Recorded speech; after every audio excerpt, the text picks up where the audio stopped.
ছিল না বলে কেউ তার চুল বেঁধে দেয়নি। এই প্রশ্নটা অনেকবারই আমার কাছে দিনের ভিতরে না হয় একদিন দুই দিন পর পরই কেউ না কেউ আমাকে ফোন করে বলে, স্যার মা ছিল না বলে কেউ তার চুল বেঁধে দেয়নি, এইটা কি সরল বাক্য হবে নাকি জটিল বাক্য হবে? স্যার এক এক বইয়ে দেখি সরল বাক্য, কোনো বইয়ে দেখি জটিল বাক্য, আবার কোনো না কোনো পেজেও দেখি অনেকে লেখে এইটা কোন ধরনের বাক্য। আবার অনেক টিচারও দেখি যে বাক্য প্রকারভেদের বিতরক সার এই ক্লাস এটা কেউ শিখায় এটা সরল বাক্য, কেউ বা শিখায় এটা জটিল বাক্য। তা আপনার কাছে আমার একটাই প্রশ্ন, স্যার মা ছিল না বলে কেউ তার চুল বেঁধে দেয়নি, এটা কোন ধরনের বাক্য? দেখি আপনাদের কাছ থেকে আগে উত্তরটা চাচ্ছি আমি। অবাক হয়ে দেখেছি সায়েন্স স্যার এত কিছু মনে রাখেন কিভাবে, সত্যি অসাধারণ। আমাদের কানিস ফাতেমা একটা কমেন্ট করছেন, থ্যাংক ইউ। এত রাতে ক্লাস ভালো লাগে না? আচ্ছা অধিকারী তন্নি, তোমার ভালো লাগবে না, কারণ যারা রাতের বেলা প্রেম করেন চ্যাটিং করেন তাদের কখনোই এত রাতে ভালো লাগবে না। তাহলে যারা চ্যাটিং করেন তারা চ্যাটিং অভ্যস্ত হয়ে যান, আর যাদের ভালো লাগে তারাই শুধু ক্লাসে থাকেন। কারণ চাকরি যদি পেতে হয়, বেকারদের যদি চাকরি একটা পেতে হয় তাহলে অবশ্যই আপনাকে পড়াশোনা করতে হবে। বেকারদের কোনো চ্যাটিং ফেটিং করার কোনো দরকার নাই, রাত 12টার আগে কোনো ঘুম নাই, এবং সকালে ফজর নামাজের পর কোনো ঘুম হবে না, তখন ঘুমাইয়া আবার পড়াশোনা হবে। আচ্ছা এই বাক্যটা অনেকে বলতেছেন স্যার এটা সুমন স্বামী, তিনি বলছেন ওরে বাবার 1 লক্ষ হলো, এটা হলো জটিল বাক্য, কেউ বলে সরল বাক্য। এটা হলো বাজারে কিছু গাইড বইয়ের মানে ভুংভাং কিছু জিনিস আছে বাজারে গাইড বই, এগুলো ভুল দেয়, এই জন্য এগুলা ঠিক করে নিবেন। এগুলো বাজারে প্রাইমারি গাইডে বিসিএস গাইডে অনেক আমি দেখেছি এই বাক্যটা অনেক ভুল দেয় আছে, এটা অনেকবার আমি পড়িয়েছি আপনাদেরকে। এই বইটা এই বাক্যটা ভালো করে একটু খেয়াল রাখেন।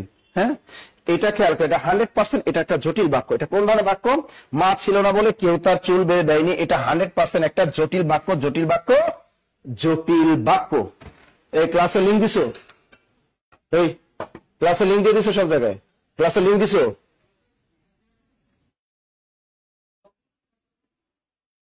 দেখো মা ছিল না বলে কেউ তার চুল বেঁধে দেয়নি, এটা 100% একটা জটিল বাক্য। আচ্ছা দেখো অপশনে জটিলও আছে মিশ্র আছে, চালাক কিন্তু প্রশ্নকর্তারা। স্যার অনেকে বলেন স্যার অপশন যদি জটিল মিশ্র দুইটা থাকে আর বাক্যটা যদি জটিল বাক্য, আমি কোনটা টিক দিব? এটা খেয়াল করবে, সবসময় মাথার ভিতরে গেঁথে রাখেন, যদি অপশনে জটিল মিশ্র দুইটাই থাকে আপনি জটিলে টিক দিবেন। আমি বলেছি বউ আর শালি যদি দুইটা থাকে বউতে টিক দিবেন, বউ থাকবে না শালিতে টিক দিবেন। তেমনি জটিল আর মিশ্র দুইটা থাকলে জটিলে টিক দিবেন, মিশ্রর বেল নেই তখন। আবার যদি দেখেন এই বাক্যটা যদি কোনো জব পরীক্ষা আসে অপশনে জটিল নাই মিশ্র আসে, সেক্ষেত্রে আপনি মিশ্রতে টিক দিয়ে আসবেন। ওকে এখন দেখেন মা ছিল না বলে কেউ তার চুল বেঁধে, কেন একটা জটিল বাক্য? জটিল বাক্য হওয়ার প্রধান শর্ত হলো দুটা ফাইনিট ভার্ব থাকা লাগবে। কয়টা? দুইটা। স্যার ফাইনিট ভার্বটাকে বাংলায় কি বলে? সমাপিকা ক্রিয়া। তার সমাপিকা ক্রিয়াটা কি? যে ক্রিয়াটা দ্বারা বাক্যের অর্থের পরিসমাপ্তি ঘটে, অর্থাৎ যে ক্রিয়াটার ভিতরে কোন ধরনের আকাঙ্ক্ষা থাকবে না, ওটাকেই বলা হয় সমাপিকা ক্রিয়া। এখন দেখেন সরল জটিল বাক্য হওয়ার প্রধান শর্ত এখানে সমাপিকা ক্রিয়া থাকবে দুইটা, ফাইনিট ভার্ব থাকবে দুইটা। আর সরল বাক্য হওয়ার প্রধান শর্ত হলো সমাপিকা ক্রিয়া থাকবে একটা, কখনোই দুটা হবে না। সরল বাক্য চেনার উপায় কি?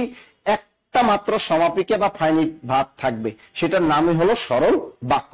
এবার আমরা দেখি এই বাক্যটার ভিতরে কয়টা ফাইনিট ভার্ব বা সমাপিকা ক্রিয়া আছে। একটু দেখেন, মা ছিল না এই একটা স্বাধীন বাক্য, কেউ তার চুল বেঁধে দেয়নি এই একটা স্বাধীন বাক্য। এই বাক্যে দুইটা স্বাধীন বাক্য আছে, একদম পুরা দুইটা স্বাধীন বাক্য। দেখেন স্যার দুইটা স্বাধীন বাক্য, তার মানে এটা কি যৌগিক বাক্য? কারণ বাক্যে যদি দুইটা স্বাধীন বাক্য থাকে তাহলে তো স্যার সেটা যৌগিক বাক্য হয়, তাহলে তো এটা যৌগিক বাক্য। এটা যৌগিক বাক্য হলো না কেন? মূল কারণ এখানে বলে, এই বলেটা এখানে অনুসর্গ, কিন্তু এটা অনুসর্গ না হয়ে এটা যদি যোজক বা অব্যয় হতো, এটা যদি যোজক হতো, যেমন ও এবং আর, কিন্তু, নতুবা, অথবা, সুতরাং, নইলে, তথাপি, বরং, এগুলো যদি থাকতো তাহলে এটা 100% যৌগিক বাক্য হতো। কিভাবে এটা যৌগিক বাক্য? দেখো এটাকে আমি যৌগিক বাক্যে ট্রান্সফার করি। দেখো ইন্ডিয়া বিশেষ লিখিত পরীক্ষার ট্রান্সফরমেশন সেন্টেন্স কিন্তু আসে বাংলায়, একটু করে দিচ্ছি আপনাদের। এই বাক্যটা আমি যদি যৌগিক নিই তাহলে কি হবে? দেখো মা ছিল না,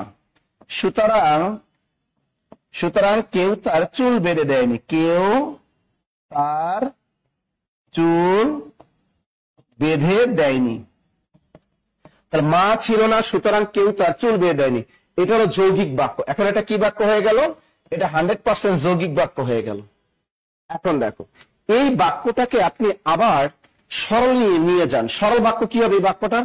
এটা সরল বাক্য যদি আমি ট্রান্সফার করি তাহলে দেখো এখানে মা ছিল না এই একটা স্বাধীন বাক্য, কেউ তার চুল বেঁধে দেয়নি এই একটা স্বাধীন বাক্য।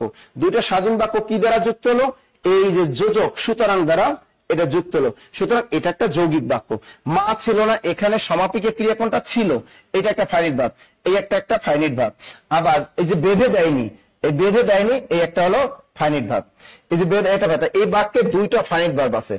আর যৌগিক বাক্যে দেখবেন যৌগিক বাক্যে দুইটা ফাইনাইট ভার্ব থাকে বা সমাপিকের ক্রিয়া থাকে, আর জটিল বাক্যও থাকে, যৌগিক বাক্যও থাকে, জটিল বাক্য দুইটা থাকে। এই জটিল আর যৌগিকের ভিতরে একটা মিল হলো জটিল বাক্যেও দুইটা কি থাকে? সমাপিকের ক্রিয়া থাকে। যৌগিক বাক্য কি থাকে? দুইটা সমাপিকের ক্রিয়া থাকে।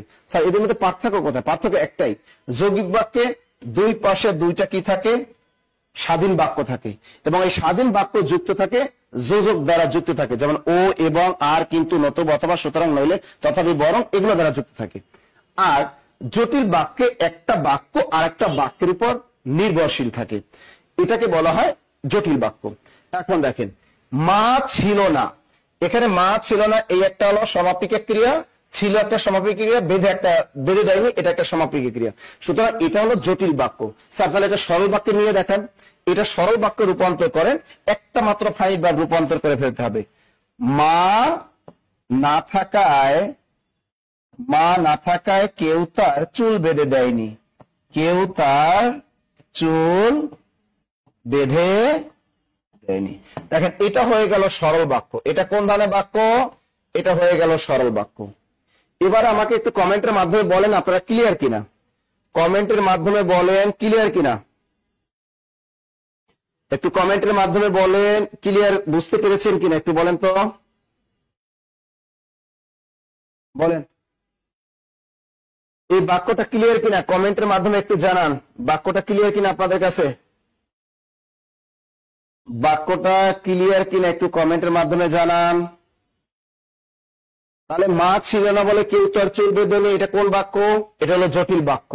মা ছিল না সুতরাং কেউ তার চুল বেঁধে দেয়নি, এটা কোন বাক্য? যৌগিক বাক্য। মা না থাকায় কেউ তার চুল বেঁধে নেই, এটা কোন বাক্য? এটা হলো সরল বাক্য। ক্লিয়ার? কথা কান না ক্লিয়ার কিনা, ক্লিয়ার কিনা কমেন্টের মাধ্যমে বলবেন।